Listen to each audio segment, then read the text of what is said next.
आज के एपिसोड में हम एक्सप्लोर करने वाले हैं कुछ ऐसे रेयर एनिमल्स जो नेचर के हिडन जेम्स हैं। ये क्रीचर्स इतने अनकॉमन हैं कि इन्हें देखना एक ड्रीम मोमेंट जैसा होता है। चलो शुरू करते हैं। Number 1, Amur leopard.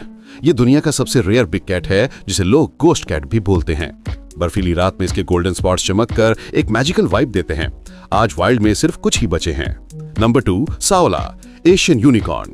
1992 में डिस्कवर हुआ ये मिस्टीरियस एनिमल एशिया का यूनिकॉर्न माना जाता है। इंसानों ने इसे वाइल्ड में बहुत ही कम देखा है। लंबे हॉर्न्स और शाई नेचर इसको एक मिथिकल क्रीचर जैसा बनाते हैं।